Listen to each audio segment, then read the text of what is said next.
लाडो लाडो, मेरी शादी करा दो। अब मेरी उम्र भी निकलती चल रही है और मैं अब थोड़ा बूढ़े होने का जा रहा हूँ। अब मैं आपकी शादी इस उम्र में किससे कराऊं? क्यों ना आप अपने लिए खुद ही एक कौन ढूंढ लीजिए। इस पर क्यों लुकाऊं बोला? ना ना, मैं किसी कॉलेज से शादी नहीं करूँगा। मुझे तो ये चढ़िया चाहिए जो दिखने में बहुत खूबसूरत हो।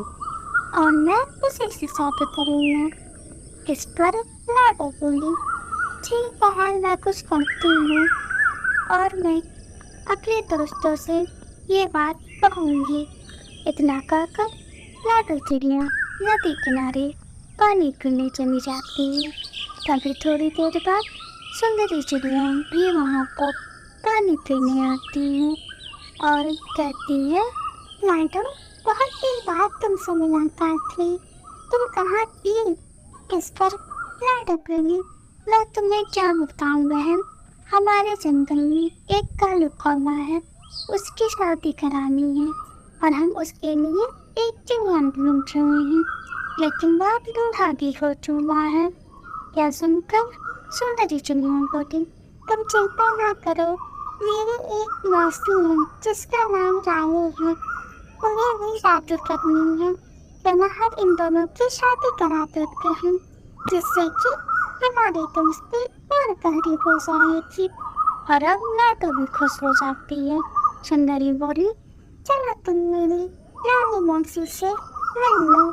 और लाडो चिड़िया और उसकी दोस्त सुंदरी चिड़िया दोनों रानी चिड़िया से मिलने के लिए निकल पड़ती हैं और दोनों रानी के घर जाती हैं। और सुंदरी चिड़िया बोली, देखो मौसी वो मेरी दोस्त है और इसलिए तुम्हारे लिए खाने को भेजा है जो बहुत ही सुंदर है। यह सुनकर रानी चिड़िया बोली, ठीक है लेकिन तुम्हें ना, यह सुनकर लाडो बोली, हाँ हाँ वो पढ़ा लिखा है और हमारे जंगल में सबसे पढ़ा लिखा कालू कौवा है। इतना सुनकर रानी चिड़िया बहुत खुश हो जाती है और कहती है, ठीक है हम 2 दिन बाद शादी करेंगे। और अब लाडो चिड़िया कालू कौवे के घर जाती है और कालू से कहती है, कालू भैया सुनो, मैंने तुम्हारे लिए एक चिड़िया बेची है, इसका नाम रानी है, लेकिन वो चाहती है कि उसका चेहरा पढ़ा लिखा हो, इसलिए आपको अब पढ़ाई करनी होगी। मैंने तो बचपन से ही नहीं पढ़ाई की, तो अब क्या करूँगा? आप आज छोटे भैया के घर चली जाइए और उससे कुछ पढ़ना लिखना सीख लीजिए, तभी आपकी शादी हो पाएगी। ठीक है, मैं जाता हूँ। और रात हो जाती है। रात में कालू कौवा तोते के घर जाता है और कहता है, तो दिया दरवाजा खोलो। तोता दरवाजा खोलता है और कहता है, इतनी रात को क्या काम है कालू? उस पर कालू बोला, मुझे कुछ पढ़ना सिखा दो। 2 दिन बाद मेरी शादी है, वरना मेरी शादी भी नहीं हो पाएगी। तोता बोला, ठीक है। और तोते ने उसने कहा, तुम बोलो 1 2 3 4 5। 2 1 5 4। इस पर तोता बोला, इतनी जल्दी पढ़ाई तुम्हें नहीं आने वाली है, तुम ऐसा करो कि किसी तरीके से अपना नाम लिखना सीख लो और मैं तुम्हें एक डिग्री बनाकर दे दूंगा। क्या सुनकर कालू बहुत खुश हो जाता है और अपनी डिग्री बनवा लेता है। 2 दिन बाद सभी बाराती के रानी चिड़िया के घर चले जाते हैं और रानी चिड़िया बोली, तुम्हें क्या क्या आता है? इस पर कालू बोला, मुझे पूरी गिनती आती है। रानी चिड़िया ने बोला, सुनाओ। कानू ने बोले, 1 2 3 4 5। इस पर रानी बोली, ठीक है अब अपनी डिग्री दिखाओ।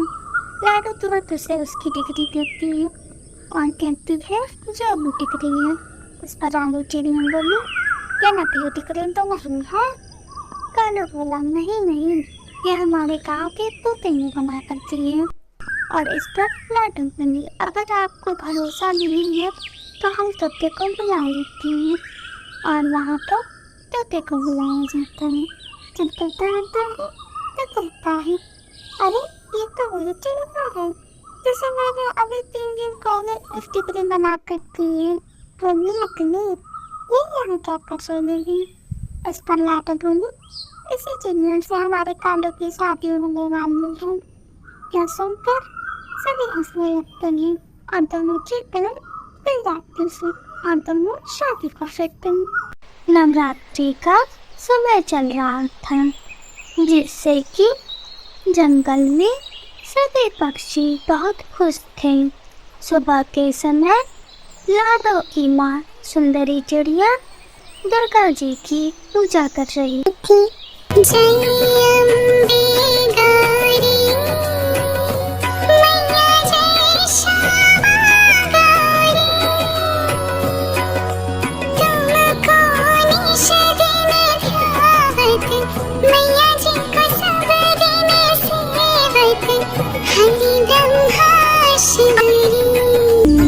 तभी वहाँ पर लाडो आती है और कहती है, माँ ये किसकी पूजा कर रही है?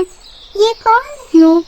उस पर सुंदरी चिड़िया अपनी बेटी लाडो से बोली, लाडो ये दुर्गा माता है और हम सभी नवरात्रि में इनके 9 रूपों की पूजा करते हैं। ये हमें सुख और समृद्धि देती हैं और हमें अच्छा जीवन देती हैं और आज हम तुम एक साथ इन्हीं के आशीर्वाद से हैं। यह सुनकर लाडो बहुत आश्चर्यचकित हो जाती है और अब शाम का समय हो जाता है। सुंदरी चिड़िया लाडो से कहती है, बेटा घर का ध्यान रखना और आज बारिश भी होने वाली है, इसलिए मैं अनाज की खोज में जा रही हूँ और तुम घर में अच्छे से रहना। अगर बारिश हो तो मेरी चिंता ना करना, मैं समय से आ जाऊंगी। इतना कहकर सुंदरी चिड़िया अनाज की खोज में निकल जाती है। तभी बहुत तेज आंधी आती है और तेज बारिश होने लगती है, जिससे कि लाडो चिड़िया डरने लगती है और कहती है, हे भगवान, अब तो रात भी होने को है और माँ अभी तक घर नहीं आई। उधर सुंदरी चिड़िया तूफान में फंस जाती है और जमीन पर गिर जाती है, जिससे कि एक पेड़ के नीचे दबकर उसकी मृत्यु हो जाती है। और अगले दिन जब सुबह होती है तो कुछ पक्षी जंगल में जाते हैं। सुंदरी को पेड़ के नीचे दबा दे सभी पक्षी डर जाते हैं और तुरंत सुंदरी चिड़िया के घर रानी को भी जाती है और लाडो से कहती है, बेटा लाडो, आज हम सभी ने जंगल में तुम्हारी माँ सुंदरी को पेड़ के नीचे मरा पाया है।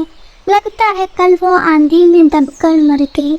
इतना सुनते ही लाडो फूट फूट कर रोने लगती है और कहती है, मेरे पास तो सब कुछ है लेकिन अब माँ नहीं रही, अब मैं क्या करूँगी? उस पर रानी को भी बोली, तुम चिंता मत करो लाडो, सब अच्छा हो जाएगा।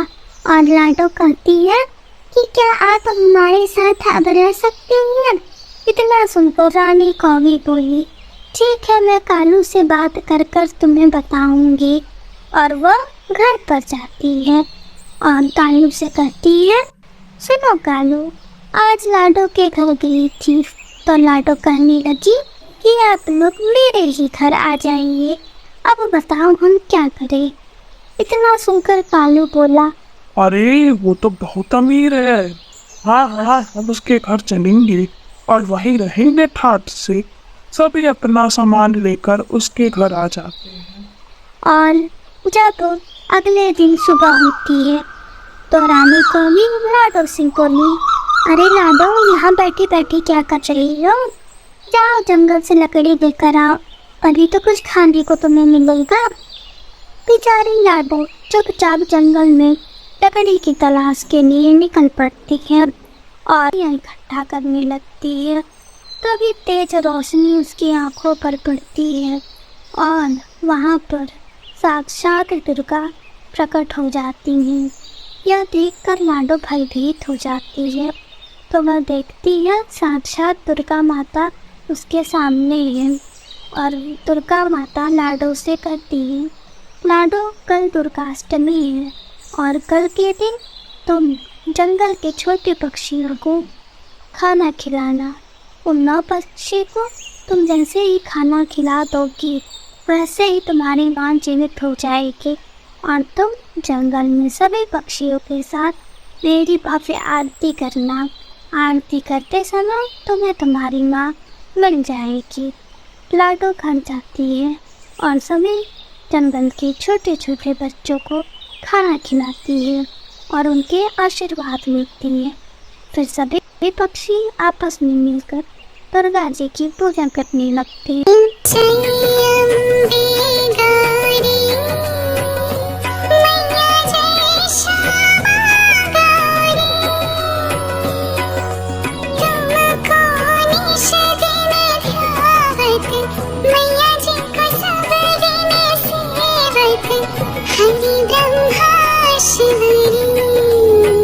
सब करती है और सभी की आंखें बंद हो जाती हैं।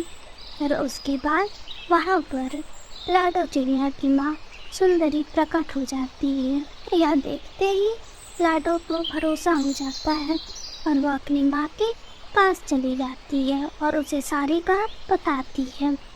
और सुंदरी बोली, यह तो चमत्कार होती है। अब हम हर दुर्गाष्टमी छोटी चिड़िया को खाना खिलाएंगे, जिससे हमारा परिवार सुख और समृद्धि से भरा रहेगा।